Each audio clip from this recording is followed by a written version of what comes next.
இன்றைக்கி நம்ம சேனல் காயல் சமையல் பகுதியில் நம்ம பார்க்க போகிறது ஒரு சூப்பரான ஸ்வீட் ஐட்டம். எல்லாருக்குமே ரொம்ப பிடிச்ச ஜாமுன் தான். இப்போ கடையில் ரெடிமிக்ஸ் வாங்காமல் வீட்டிலையே இருக்கக்கூடிய பொருட்களை வச்சு சிம்பிளாக எப்படி சூப்பரான ஜாமுன் செய்ய போகிறோம் அப்படின்றதான் இன்றைக்கி வீடியோவில் நம்ம பார்க்க போகிறோம்.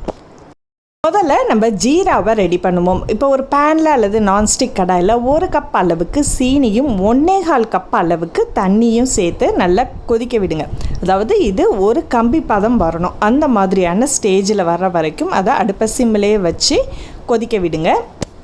சீனியை நல்லா கரைச்சி விட்டுடுங்க. இது ஒரு பக்கம் இருக்கட்டும். நம்ம அடுத்ததாக மாவு குலோப் ஜாமுனுக்கான மாவை ரெடி பண்ண போகிறோம். அதுக்கு இப்போ என்னென்ன தேவையான பொருட்கள் அப்படின்னு பார்த்தீங்கன்னா, 1 கப் அளவுக்கு பால் பவுடர் எடுத்திருக்கேன், 2 டேபிள் ஸ்பூன் அளவுக்கு மைதா மாவு, வேணுன்னா 1 டேபிள் ஸ்பூன் ரவையும் சேர்த்துக்கலாம். இப்போ 1/2 டேபிள் ஸ்பூன் நெய், இதை எல்லாத்தையுமே சேர்த்து நல்லா மிக்ஸ் பண்ணி விட்டுடுங்க. கையாலேயே உங்களுக்கு பெசர வரும். ஸோ இந்த ஸ்டேஜில் நீங்கள் கொஞ்சமாக பால், அதாவது 1 டேபிள் ஸ்பூன் அல்லது 2 டேபிள் ஸ்பூன், இந்த மாவு வந்து ரொம்ப கொலன்னு இருக்கக்கூடாது. நம்ம சப்பாத்தி மாவு பதத்தில் திக்காக இருக்கணும்.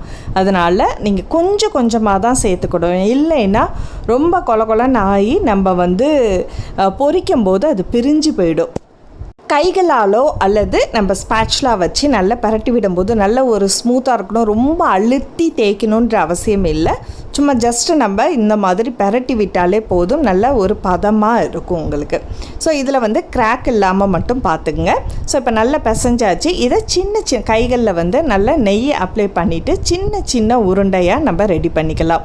கடையில் வாங்கணுன்ற அவசியமே இல்லை. வீட்டிலையே நம்ம ரெடி பண்ணும்போது ரொம்ப டேஸ்டியாகவும் இருக்கும்.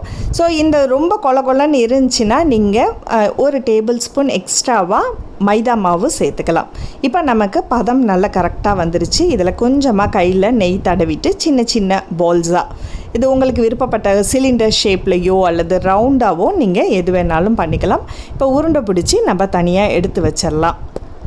ஸோ இதை அப்படியே கூட நம்ம சாப்பிடலாம். ஏன்னா பால் பவுடர் பார்த்திங்களா ரொம்ப ருசியாக இருக்கும்.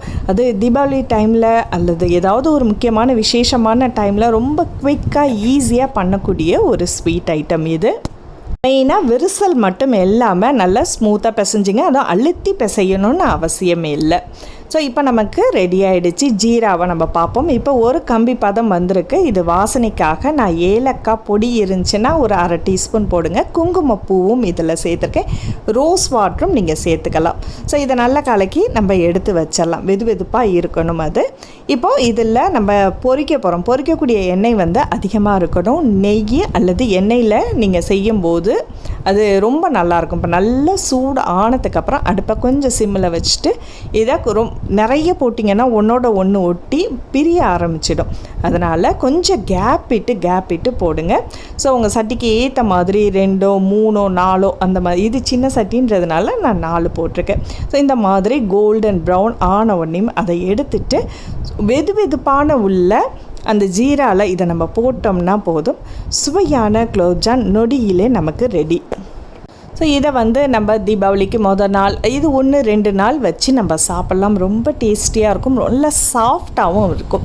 ஸோ கட்டாயமாக உங்கள் வீட்டில் ட்ரை பண்ணி பார்த்துட்டு உங்கள் கருத்துக்களை ஷேர் பண்ணுங்கள். காயல் சமையல் பகுதி உங்களுக்கு பிடிச்சிருந்துச்சுன்னா சப்ஸ்கிரைப் பண்ணிவிட்டு நண்பர்களுக்கும் ஷேர் பண்ணுங்கள். அடுத்த ஒரு இன்ட்ரெஸ்டிங்கான வீடியோவில் சந்திப்போம். நன்றி.